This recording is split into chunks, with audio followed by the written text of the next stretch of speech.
Olá, muito boa tarde. Hoje é quinta-feira, 15 de dezembro, está começando mais um Diário Legislativo. No nosso jornal, você é informado dos principais assuntos em discussão na Câmara e na cidade de São José dos Campos. Veja agora os destaques desta edição. Hoje é dia de sessão, confira os principais projetos que estão na pauta. Em reunião na Câmara, a Comus elege nova mesa, que ficará à frente dos trabalhos nos próximos 2 anos. No nosso especial de retrospectiva de 2016 de hoje, você relembra os principais momentos que envolveram o projeto de lei de zoneamento. E em nossa entrevista de estúdio, o diretor do DEINTER, Dr. Célio José da Silva, fala sobre os índices de criminalidade na região. Seja muito bem-vindo. O Diário Legislativo está no ar.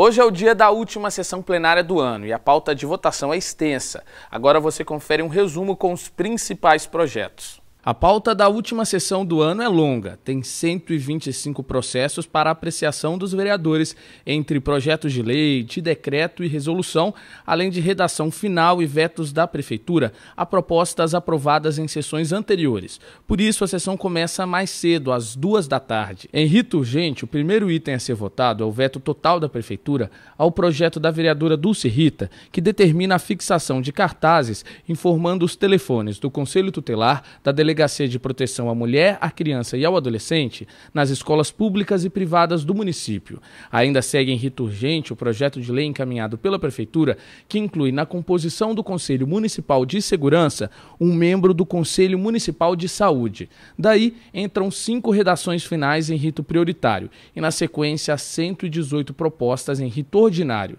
Entre eles, o projeto que cria um programa de viveiros de mudas nas escolas e outro que institui o plano para a humanização do parto.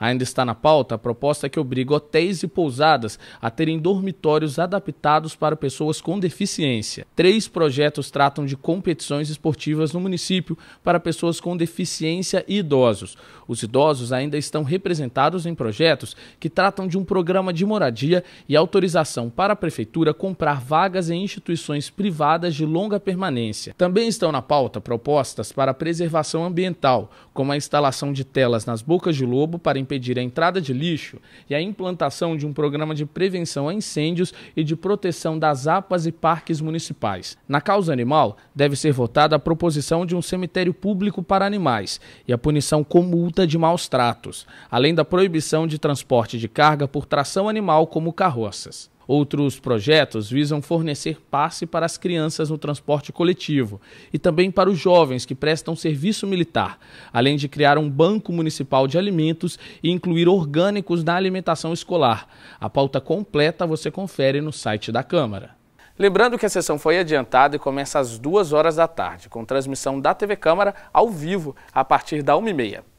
E você está procurando emprego aqui em São José? Então confira as vagas disponíveis no PAT, na nossa agenda de serviços.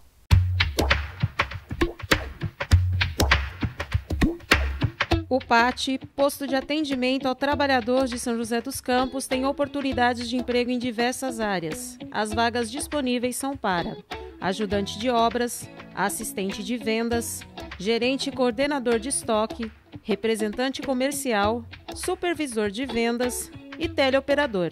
Para se candidatar é fácil, é só comparecer ao PAT levando RG, CPF, carteira de trabalho e o cartão cidadão. O PAT fica na Praça Afonso Pena, número 175, no centro.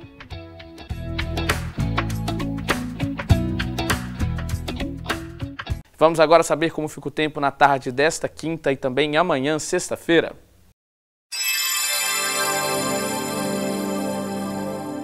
A tarde desta quinta-feira tem muitas nuvens e a chance de chuva é pequena. A máxima alcança os 23 graus, mínima 17. Amanhã o sol aparece entre nuvens e não deve chover. A máxima chega aos 24 graus, mínima 17. E no próximo bloco, o diretor do DEINTER, Comando da Polícia Civil no Vale do Paraíba, fala sobre os índices de criminalidade em toda a região. A gente volta já.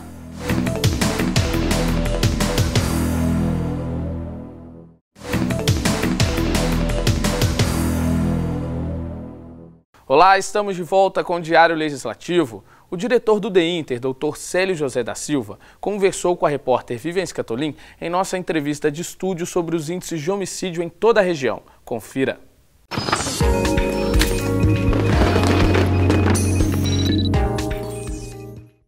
Olá! Hoje eu converso com o responsável pelo comando da Polícia Civil no Vale do Paraíba, região considerada a mais violenta do estado. Ao meu lado, o delegado Célio José da Silva, que é diretor do DEINTER 1, é o Departamento de Polícia Judiciária do Interior, que abrange 39 cidades e fica sediado aqui em São José dos Campos.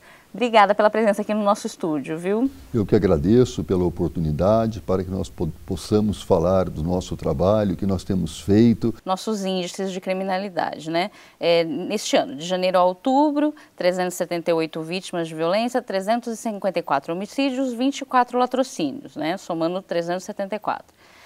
E um índice de mortes por 100 mil habitantes na região, 17,22, que chega a ser maior do que da capital e da Grande São Paulo, né, proporcionalmente ao número de habitantes, de acordo com os dados da Secretaria de Segurança Pública.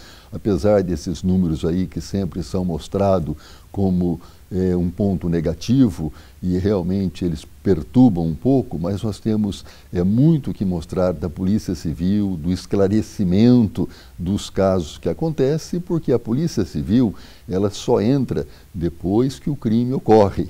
Certo? Nós entramos com a parte investigativa, né? Com a investigação criminal, né? Eu deixo claro aqui também que a Polícia Militar tem feito um excelente trabalho do ponto de vista de prevenção, só que os casos são muitos e teria que ter um policial militar em cada esquina ou mais para se evitar. E o que mais incomoda hoje, sem dúvida nenhuma, são os homicídios, né? Eu vou dar um exemplo que aconteceu ontem, só um, bastante significativo.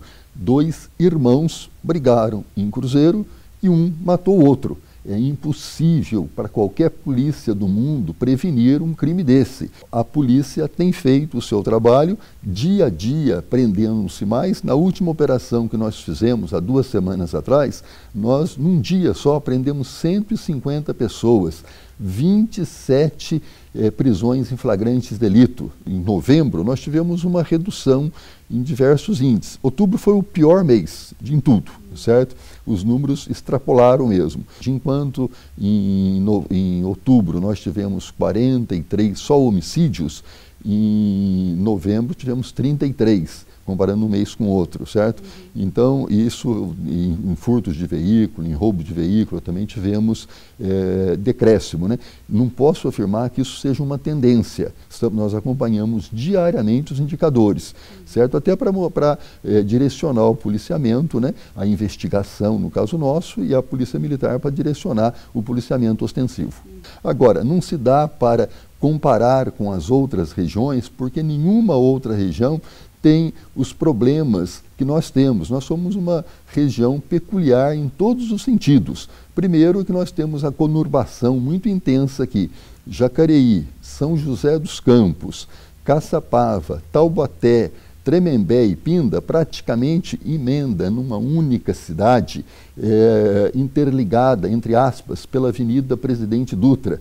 Isso facilita muito os criminosos, a ação dos criminosos. E, por outro lado, é o único DEINTER que tem, além dessas cidades, um litoral de quase 200 quilômetros de praia, certo? Que pesa bastante, impacta também os indicadores criminais.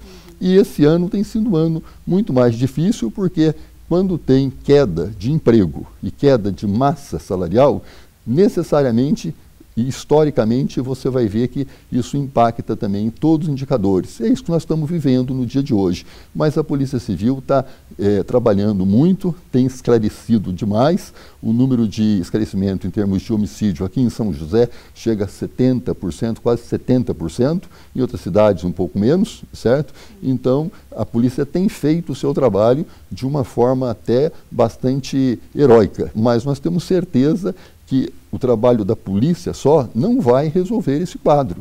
Enquanto nós não tivermos políticas sociais, enquanto nós não tivermos mais ocupações para esses jovens, enquanto eles não se verem com uma perspectiva de futuro, numa escola, pensando numa formação profissional, eles certamente serão cooptados pelo tráfico e serão ora autores, ora vítimas de crimes. Qual é a proporção relacionada ao crime organizado, ao tráfico aqui na nossa região? Hoje, a última análise que nós fizemos, em termos de tráfico, nós estamos aí com 70%, mas tem aumentado muito os crimes por motivo fútil, por motivo torpe e por motivo passional.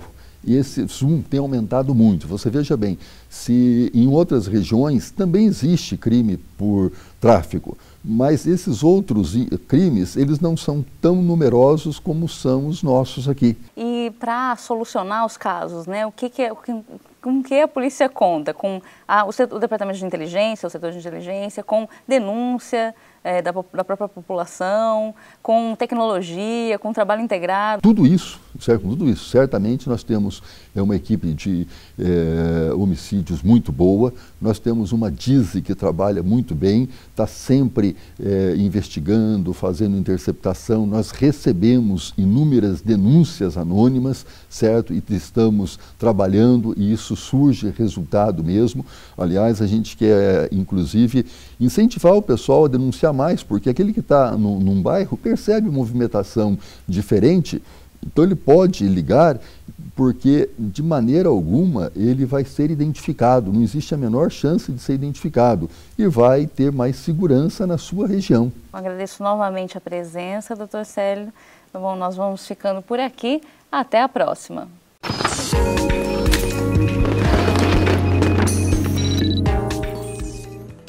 No próximo bloco, em reunião sediada na Câmara, a Comusa elege nova mesa que deve coordenar os trabalhos nos próximos 2 anos. E ainda na reportagem especial da nossa série com a retrospectiva de 2016, vamos falar sobre a lei de zoneamento. É daqui a pouco.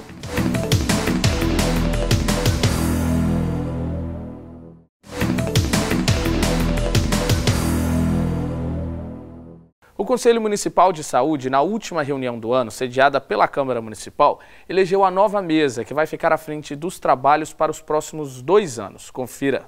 Durante a última reunião do ano, o Conselho Municipal de Saúde elegeu a nova mesa que deve coordenar os trabalhos nos próximos 2 anos. O único candidato ao cargo de presidente, o administrador de empresas e representante dos usuários, Adelino Pezzi, venceu com 26 votos e falou sobre os desafios para o futuro. Tem 2 coisas fundamentais que a gente pode fazer, independente da situação financeira do município ou do gestor. O primeiro deles é trabalhar na prevenção, em todos os sentidos. Ela tem que ser ampla e irrestrita. E a outra são os tratamentos, o acolhimento e a atenção de doenças crônicas que têm aumentado cada dia. Também vão compor a mesa André Luiz dos Santos, que é farmacêutico e representante dos trabalhadores da área da saúde, e será vice-presidente. Meire Cristina Guilarducci e João Carlos Aparecido serão primeiro e segundo secretários, respectivamente. O Comusa é representado por usuários, trabalhadores de saúde, prestadores de serviço da área e representantes do governo municipal. Rodolfo Berti, que atuou como presidente na última gestão, fez um balanço sobre o mandato. O que a gente fez a mais foi organizar algumas coisas na pauta e na parte operacional. Discutimos todos os assuntos da melhor forma possível. Foi 2 anos e meio de muita aprendizagem, de momentos difíceis, porque a gente sabe que a economia aí não está numa situação que propicie grandes investimentos, mas que tem que saber aonde investir, qual é a prioridade para investir. E foi muito engrandecedor para mim pessoalmente pela experiência que me trouxe muito conteúdo como pessoa, como gestor e como médico. Em 2016, a Câmara foi palco de muitos debates em torno do projeto de lei de zoneamento. Tema complexo e polêmico que trouxe ao plenário diversos grupos para discussão. E este é o tema da nossa 4ª reportagem da série de retrospectiva do ano.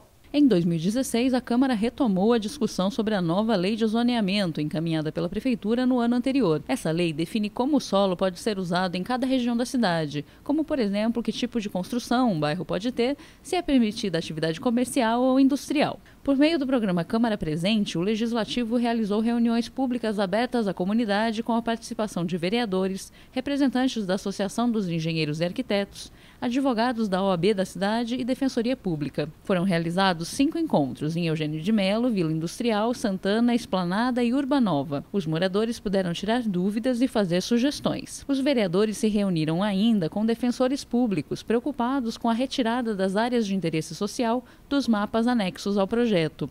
Uma ação civil pública questionou a validade das consultas públicas realizadas pela Prefeitura. Eles também defendiam a revisão do plano diretor antes da lei de zoneamento. Quem também se reuniu com os vereadores foi o Conselho Municipal de Meio Ambiente. Os integrantes protocolaram um documento na Câmara indicando pontos a serem esclarecidos no projeto antes da votação e que poderiam ser objeto de emenda, como a permissão de uso do solo em terrenos alagadiços e a proibição do plantio de espécies exóticas na zona rural. No segundo semestre do ano, a Câmara realizou audiência pública e depois uma devolutiva para apresentar os resultados. O prazo para emendas encerrou no dia 2 de setembro. No total, foram apresentadas mais de 200 emendas. O projeto de lei passou pela análise das comissões de Justiça, Transportes e Planejamento da Câmara e recebeu pareceres contrários das 3. Portanto, foi rejeitado e não entrou na pauta de votação. E o Diário Legislativo fica por aqui. A gente agradece a sua companhia. Tenha uma ótima tarde e até amanhã.